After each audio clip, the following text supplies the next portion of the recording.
beribadah ke Istiqlal, namun engkau ke katedral. Di saat bioku tertulis Allah Subhanahu wa Ta'ala dan biomu tertulis Yesus Kristus. Di saat aku mengucap Assalamualaikum dan kamu mengucap Salam. Di saat aku mengejak Al-Quran dan kamu mengejak Alkitabmu. Kita berbeda saat memanggil nama Tuhan. Tentang aku yang menengadakan tangan dan kau yang melipatkan tangan saat berdoa.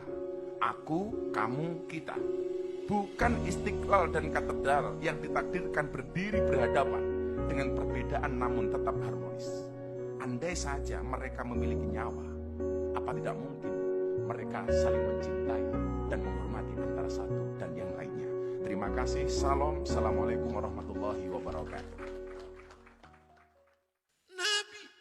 Nabi tidak mau masuk ke tempat kalau ada berhala.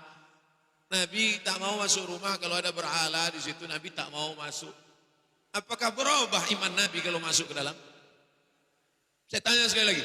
Nabi tak mau masuk ke dalam rumah, ke dalam tempat, kepala gedung apapun kalau ada berhala. Apakah iman Nabi akan berubah kalau masuk ke dalam? Tidak. Kenapa dia tak mau masuk? Kita ikut sunnah Nabi apa ikut sunnah orang? Sunnah Nabi. Saya ikut Nabi. Kalau ada di antara ibu yang mau ikut orang, silakan. Saya ikut Nabi Muhammad SAW. Kiai Haji Hasyim Asy'ari memberikan fatwa tidak boleh ikut-ikutan masuk ke gereja. Bahkan beliau menghukumi siapa yang ikut ke sana mizayyim, bahkan sekedar mengenakan simbol-simbol, pakai topi dan sebagainya, fahuwa kafir, maka ikut dalam kekafiran mereka.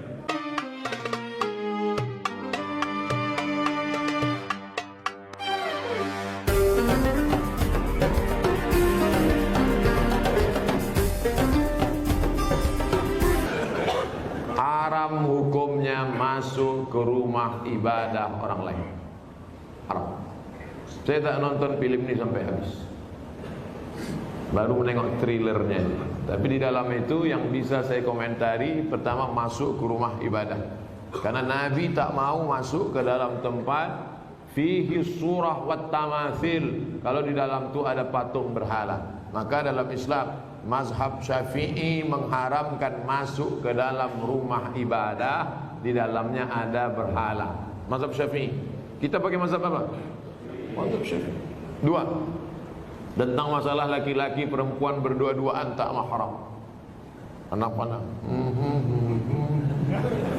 La yakhluwanna rajulun ma'a imra'atin illa ma'adhi mahramin. Oleh sebab itu maka kita jaga anak cucu kita dari perbuatan-perbuatan maksiat. Bahwa ada misi-misi sesuatu di balik ini semua, wallahu a'lam bishawab. Kita akan diminta tanggung jawab di hadapan Allah Subhanahu wa taala. Islam tak perlu diajari bagaimana berinteraksi sosial dengan saudara kita non muslim. Karena kita sudah lama bertetangga, apalagi orang Tanjung Pinang. Seandainya orang Tanjung Pinang ini ekstrim, takkan ada orang Tionghoa di Tanjung Pinang, betul? Kita semuanya bisa menerima, siapapun yang datang semua bertetangga, berkawan, bersahabat. Tapi kalau sudah dalam masalah ibadah, ritual, tak ada tawar menawar. Wala ana abidu ma'abattum wala antum abiduna ma'abud lakum dinukum. Ini sekarang banyak yang tak bisa membedakan kebablasan, tak bisa membedakan mana toleransi, mana toleransi. Harus bisa dibedakan. Jangan karena toleransi mengorbankan keyakinan akidah anak-anak kita. Nauzubillah. Dan orang-orang yang pernah di pesantren pun ketika menonton itu, ini bukan anak pesantren. Anak pesantren tak begitu. Yang mengatakan gereja, pura, candi, kuburan, bahkan diskotik tak akan mengubah akidah kita selama iman kita kuat. Ini kata siapa?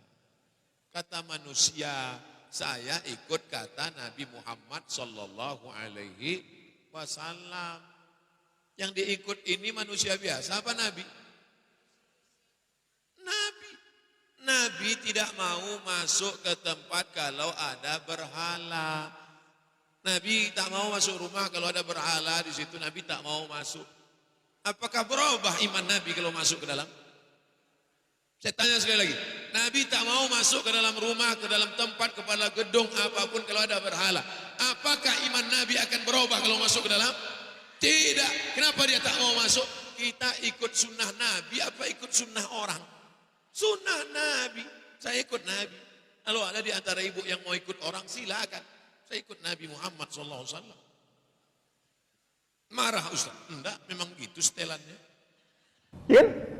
Kita toleransi aja, nggak apa-apa. Kamu ibadah di sini, saya di sini. Kamu kamar sini, saya kamar sini. Tapi ketika berdoa di sini mengingkari, ya, yang itu nggak benar, ini yang benar. Ini mengatakan itu nggak benar, ini yang benar. Nggak akan maslahat kehidupannya. Ya. Makanya kata Buya Hamka dulu, kata Buya Hamka, sesungguhnya orang-orang, maaf, yang terjebak dengan kemunafikan tingkat tinggi, yaitu orang yang hadir pada ibadah agama umat lain. Itu hipokrit paling tinggi kata beliau. Karena dia datang pada satu acara, hatinya mengingkari. Kok bisa hati orang mengingkari datang pada satu tempat yang ada? Ya. Anda diundang ke satu tempat, tapi Anda nggak suka dengan acaranya, segalanya Anda ingkari itu, tapi Anda hadir di situ, kan aneh itu. Ya. Itu paling aneh. Ya. Makanya pendiri Nahdlatul Ulama, Kiai Haji Muhammad Hashim Asy'ari, itu pernah menulis kitab. Beliau punya 19 kitab. 19 kitab. Dari 19 kitab ini, kitab keduanya namanya judulnya Risalah Ahlus Sunnah wal Jamaah. Halaman ke-14, paragraf yang pertama, baris 1 sampai dengan 4. Posisi paling kanan sebelah atas. Di kitab ini, itu disebutkan Pak Ibu sekalian. Kalau Anda lihat di halaman ke-9 ya, itu judulnya tentang Faslun Awwalul Dhuhuril Bid'ah fi Ardi Jawa. Pasal yang menerangkan tentang awal munculnya bid'ah di tanah Jawa. Bid'ah yang dimaksudkan bukan bid'ah fikih, bukan, tapi akidah. Jadi aliran sesat. Ya, aliran sesat. Kata beliau, wantisyaruha fi ardi Jawa wal mubtadi'ina fiha, dan penyebarannya di tanah Jawa, di pelosok Jawa, dan orang-orangnya, tokoh-tokohnya. Itu begitu menyebutkan kalimat pertama, kata beliau, adalah penduduk Jawa itu seluruhnya itu ahlu sunnah wal jamaah, ahlu sunnah wal jamaah. Tapi tibalah kemudian di tahun 1330 Hijrah, alfun wa thalathimi'atin wa thalathina hijriyah, dan tiba-tiba entah dari mana masuk paham-paham ke Jawa, merubah keadaan-keadaan ahlu sunnah itu, bahkan ada penyimpangan-penyimpangan. Ya. Halaman 10-nya paragraf kedua baris 1 sampai 3, posisi paling kanan sebelah bawah, di antara aliran menyimpang itu, ini bukan kalimat saya, tapi saya bacakan kembali dari kalimat kitabnya. Wa minhum rafidhiyuna, di antara aliran menyimpang itu yang bid'ah itu ada aliran Rafidah. Rafidah itu nama lain dari Syiah. Ya, disebut Rafidah dari kata rafadha, artinya menolak. Karena Syiah itu menolak kekhalifahan Abu Bakar, Umar, Uthman. Ya, mereka katakan Ali yang berhak. Itu disebut oleh Syekh Hasim yang mendirikan Nahdlatul Ulama tanggal 31 Januari 1926. Itu aliran menyimpang. Dulu nggak ada Syiah. Tiba-tiba muncul kata beliau.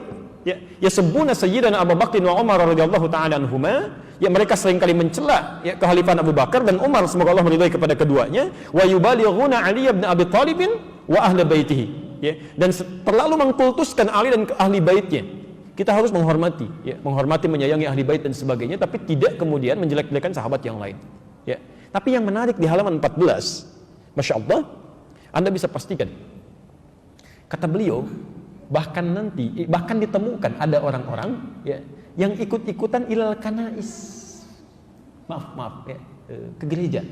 Kanais itu jamak dari kanisah, ke gereja. Jadi tahun 1330 itu sudah ada yang ikut-ikutan. Ya. Kan Portugis pertama kali yang membawa, Portugal yang pertama kali membawa agama Kristen Katolik ke kita, ya, ke Nusantara tahun 1511 lewat Selat Malaka. Dia masuk ke wilayah timur membawa 3 misi, gold, glory, and gospel. Ya. Gold, dia mencari rempah-rempah, ya. Emas, dulu disebut dengan emas hijau. Jadi ada teh, ada kopi, ya. Dan dikemas kemudian oleh Belanda di kemudian hari. Dia coba tanam kopi di wilayah yang sekarang disebut dengan Pondok Kopi, tapi dia gagal. Ya. Lalu dia pindah ke daerah ke Pariangan, ya, Periangan, ke daerah Bandung ke sana, dekat sedikit ke Malabar, berhasil di situ sampai ekspor pertamanya itu nomor 2 setelah Yaman. Ya, Yaman punya Arabica saat itu. Kemudian ekspor keduanya sama dengan Yaman, ekspor ketiganya melebihi Yaman. Sampai dia bikin pemancar di situ, disambungkan kemudian ke Paris, ditembuskan ke Belanda. Maka dikenal dengan Paris Van Java, Bandung pada saat itu. Nyambung, ya. Makanya kalau Anda ke Belanda atau ke Eropa mengatakan I want a cup of Java, ya, I want a cup of Java, itu minta kopi. Blender kopi sampai sekarang ada, ya. Sebagian diambil dari Pagar Alam yang Palembang ke sana, ya. Makanya Anda akan temukan, dan biasanya itu kopinya Robusta, daerah-daerah sana, diambil dari sana, ya. Itu saya baca. Ini di kakak kami waktu ke Leiden itu tadi tentang kopi, kita diskusi, bawa, ya, sampaikan. Nah, itu poin-poin yang hadir ke kita. Saya sambungkan dulu. Kenapa nyampe ke kopi? Jadi Portugal bawa itu gold, glory, dia mencari ekspansi penjajahan, gospel, dia bawa kepercayaan dia, Injil. Ya. Dia datang kemudian dia sebarkan. Apa yang pertama dilakukan itu bangun tempat ibadah. Dalam bahasa Latin, bahasa Portugis disebut dengan igreja namanya. Igreja. Lisan orang kita kan kadang suka menyingkat ya, merubah berdasarkan perjalanan waktu. Igreja menjadi gereja. Di gereja itu bukan bahasa Indonesia. Dari bahasa Latin asalnya igreja. Bagaimana cara ibadahnya? Pertama mereka datang ke situ, itu 2 hari setelah orang Islam ibadah. Di orang Islam umumnya hari Jumat mereka ke masjid. 2 hari setelah itu mereka berangkat ke igreja. Ya. Nah, cara menyembah orang-orang Katolik nih sampai sekarang itu nggak langsung menyembah Tuhannya lewat perantara. Jadi kalau mau ditebus dosanya datang kepada Bapa, gitu kan, minta pengakuan dosa dan sebagainya. Disebut dengan Santo. Pada saat itu yang disembah Santo Domingo. Jadi ketika berangkat ditanya mau kemana mereka, nyembah Santo Domingo ke gereja. Santo Domingo. Lisan orang kita senang menyingkat. Santo Domingo menjadi Minggu sampai hari ini. Tidak pakai o. Itu disingkat jadi Minggu. Minggu itu nggak ada Pak, Bu, nggak ada. Itu bukan bahasa Indonesia asli, bukan. Ya, dulu Ahad, semua mengatakan Ahad. Ya, Santo Domingo disingkat jadi Minggu. Orang kita kan senang menyingkat, bahkan kadang jauh ya. Saya kalau sejak di Timur Tengah olahraga, misal kita main bola, itu kalau ada Abdurrahman, orang Arab panggil Abdurrahman ta'alina wazzi'. Abdurrahman sini oper bagi. Orang kita enggak. Man oper. Ali dia di. Domingo, minggu. Hadirlah sampai hari ini. Di masa tahun 1330 Hijrah berkembang itu, Kiai Haji Hasyim Asy'ari memberikan fatwa, tidak boleh ikut-ikutan masuk ke gereja. Bahkan beliau menghukumi siapa yang ikut ke sana mizayyim, bahkan sekedar mengenakan simbol-simbol, pakai topi dan sebagainya, fahuwa kafir, maka ikut dalam kekafiran mereka. Man tasyabaha biqaumin fahuwa minhum. Itu keluar fatwa. Ya. Hati-hati Bapak Ibu sekalian, hati-hati ya. Ini tidak mudah. Nah, yang jadi persoalan sekarang, kok bisa sekarang semakin berkembang? Ya. Saya nggak bisa memahami itu. Mohon maaf, saya tidak bisa memahami sampai hari ini. Kok bisa adzan berkumandang di tempat ibadah orang lain? Buka puasa di tempat ibadah orang lain, ngapain? Pantasan orang-orang singgah di masjid habis, ininya habis, dibawa ke tempat ibadah agama lain. Kan sholawatan di tempat ibadah agama lain, kan kacau seperti itu. Ya. Itu nggak tepat ya, itu tidak tepat. Turunlah kemudian ayat. Ya, Quran surah kedua ayat 208 itu. Ya ayyuhalladzina amanu dukhulu fis-silmi kafah. Hei orang-orang yang telah menyatakan dirinya beriman, kalau sudah muslim, ikuti ketentuan Islam secara menyeluruh. Jangan setengah-setengah. Sholatnya sesuai Nabi, tapi lisannya nggak sesuai Nabi, gitu kan? Pandangan matanya nggak sesuai Nabi, atau masih ikut-ikutan kepada yang lain. Termasuk maaf misalnya, Nabi dulu, Nabi Muhammad, itu yang tadi Quran surah 17 ayat 73-75 itu, kan saya belum tuntas tadi nerangkan itu. Malam-malam datang proposal mengajukan beliau untuk ikut-ikut nyembah kan. Itu ketika turun Al-Kafirun pada pulang, tapi nggak putus asa Pak. Besoknya ngajak lagi. Ketika Nabi subuh-subuh ke Hajar Aswad, ya, ke Ka'bah. Itu datang salah satunya mengatakan, Muhammad, gini, gak usah nyembah deh. Yang kayak tadi malam, hormati aja. Minimal kita saling penghormatan lah. Kamu pegang aja lah ini.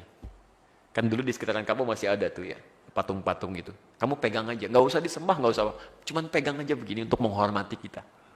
Itu hampir-hampir terjadi pergolakan dalam jiwa Nabi. Ya, Nabi sampai mengatakan, ini kan saya cuma megang aja. Dia kan? Dalam jiwanya itu, cuman megang aja, tidak akan berpengaruh apa-apa. Dengan seperti itu justru nanti saya akan lebih lapang ibadahnya. Tiba-tiba ketika lintasan itu ada dalam pikiran, kemudian sebelum itu terjadi, dan ini sifat maksum. Maksum itu dijaga dari berbuat salah. Turunlah wahyu di Quran surah 17 ayat 73-75 itu. Wa in kadu la yaftinunnaka 'anil ladzi auhayna ilaika ghairah. Hampir-hampir ya ada orang yang bisa mempelesetkan engkau untuk berpaling dari tuntunan wahyu kami. Itu hampir-hampir sampai kemudian turun ayat itu. Sampai mengatakan jangan sampai tersentuh, kalau itu kejadian akan ditimpakan dhi'fal hayati wa dhi'fal mamat. Siksa berdua kali lipat. Nyentuh aja nggak boleh, apalagi bersih-bersih. Itu ada anak-anak pakai kerudung, anak-anak SD, anak-anak SMP, diminta bersih-bersih tempat ibadah orang lain. Allah, dosanya banyak itu. Tolong aduh anak cucu kami jangan dibawa seperti itu ya. Tolong jangan dipelesetkan itu. Kalau Anda mau ingkar aja sendirian, jangan ngajak-ngajak orang lain. Itu pun kami doakan supaya bertobat gitu kan. Jadi tolong jangan mengajak kemaksiatan. Kalau nggak paham agama, berkonsultasi. Jangan mengajak orang lain melakukan kesalahan yang fatal. Itu kasihan anak-anak pakai kerudung, masih SD, ada yang SMP, dibawa ngelap-ngelap tempat ibadah orang. Nabi aja megang, nggak boleh, Anda bersih-bersihin. Itu fatal itu. Dan kalau sekampung sudah dibegitukan, itu bahaya itu. Bahaya itu ya. Harus diingatkan ya, ulama-ulama setempat mesti mengingatkan itu, mesti mengingatkan dan sebagainya. Ya. Jadi jangan sampai kebaikan-kebaikan dunia mengalahkan nilai-nilai akhirat. Itu fitnah paling besar itu. Ujian terberat itu. Ujian terberat itu datang dari orang baik yang menyimpang. Itu paling berat. Ya, orang yang kelihatan baik tapi menyimpang itu paling berat. Sehingga ketika akan diluruskan ya sudah pada ngasih duluan. Ya kan sudah dibiayain, sudah dibeasiswain. Jadi sulit nolaknya. Itu yang berbahaya itu. Allahu Akbar, itu masih biasa Pak, apalagi Dajjal yang turun. Dajjal yang turun. Dajjal itu Allahu Akbar ya, nunjuk ke langit hujan, turun hujan. Nunjuk ke tanaman mati, mati dia tuh. Jadi kalau yang kecil aja belum kuat, apalagi yang besar-besar. Yang kecil-kecil tuh baru handphone ya, handphone, ini uang. Itu baru yang kecil-kecil. Udah 10.000 orang, apalagi Dajjal beneran yang turun. Jadi kalau yang kecil aja Anda belum bisa menjaga kekuatan iman, apalagi padang dahsyatnya itu. Hati-hati. Ayo keluarga dibina dengan baik ya. Tuntunan Rasul itu dilihat. Makanya lakad. Jangan pernah ragu dengan tuntunan Rasulullah SAW. Ya Nabi dulu aja nggak ragu gitu kan. Itu baru 2 kalimat tuh lakad. Hadisnya belum dibaca. Itu baru ayatnya tuh. Ya.